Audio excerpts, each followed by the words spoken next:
ये अखिलेश के स्वामी हैं, स्वामी प्रसाद मौर्य। जुबान खोलते हैं तो बवाल मचाकर ही मानते हैं। धर्म पर सियासत करना शायद इन्हें सबसे ज्यादा रास आता है, या ये कहें कि धर्म के नाम पर विवादित बोल इनका पसंदीदा शगल है।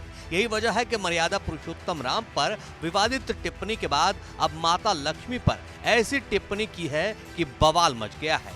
इनका नया कांड आपकी नजर से नहीं गुजरा तो पहले उसे जान लीजिए। ठीक दिवाली के दिन स्वामी प्रसाद मौर्य ने अपनी धर्म पत्नी की पूजा करते हुए फोटो के साथ सोशल मीडिया पर एक पोस्ट शेयर किया। यहाँ तक तो सब ठीक था, लेकिन साथ में जो लिखा वो करोड़ों लोगों को चुभ गया। मौर्य ने लिखा, विश्व के प्रत्येक धर्म, जाति, नस्ल, रंग व देश में पैदा होने वाले बच्चे के 2 हाथ, 2 पैर, 2 कान, 2 आंख, 2 छिद्रों वाली नाक के साथ एक सिर, पेट व पीठ ही होती है। 4 हाथ, 8 हाथ, 10 हाथ, 20 हाथ व 1000 हाथ वाला बच्चा आज तक पैदा ही नहीं हुआ, तो 4 हाथ वाली लक्ष्मी कैसे पैदा हो सकती है? दिवाली पर माता लक्ष्मी के अपमान को लेकर सपा नेता को साधु संतों के साथ साथ तमाम सियासी दलों ने आड़े हाथों लिया, लेकिन अब तो स्वामी अपने नेताओं के भी रडार पर आ गए हैं। सपा नेता और पूर्व मंत्री आईपी सिंह ने एक्स पर पोस्ट किया है और स्वामी प्रसाद मौर्य पर पार्टी को नुकसान पहुंचाने का संगीन इल्जाम लगाया है। 5 वर्ष बीजेपी में आप कैबिनेट मंत्री रहे, तब मां लक्ष्मी और भगवान गणेश जी पर अभद्र टिप्पणी करते हुए डरते थे। आपकी बेटी बदायूं से सांसद है, अपने को सनातनी बताती हैं, कोई पूजा पाठ नहीं छोड़ती। कम से कम आप अपने बेटे बेटी को समझा लेती। पार्टी को नुकसान पहुंचाना बंद करिए, ये आपके निजी विचार हैं। समाजवादी पार्टी से इसका दूर दूर तक मतलब नहीं। समाजवादी पार्टी सभी धर्मों का सम्मान करती है।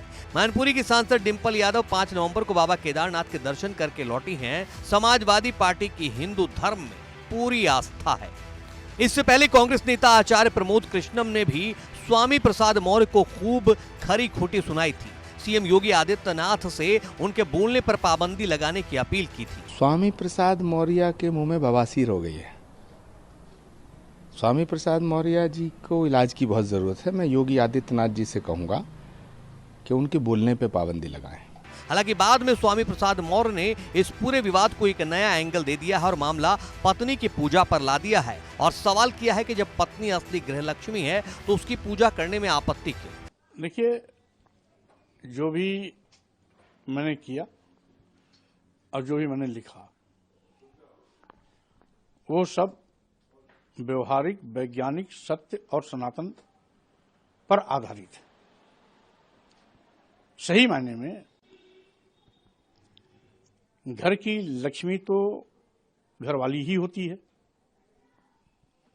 क्योंकि जितना बेहतर तरीके से घर का रखरखाव, देखभाल, सुख समृद्धि, संपन्नता और परिवार को आगे बढ़ाने की चिंता जिस मनोयोग के साथ गृहिणी करती है, वैसा कोई भी नहीं कर सकता है।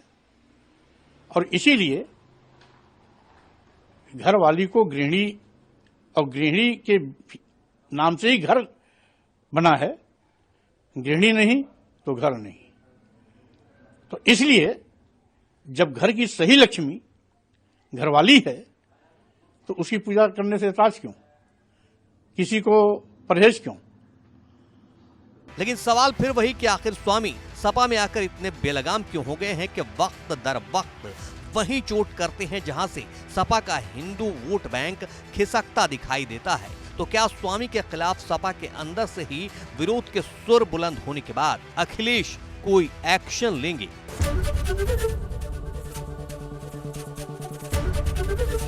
एबीपी गंगा, खबर आपकी, जुबान आपकी।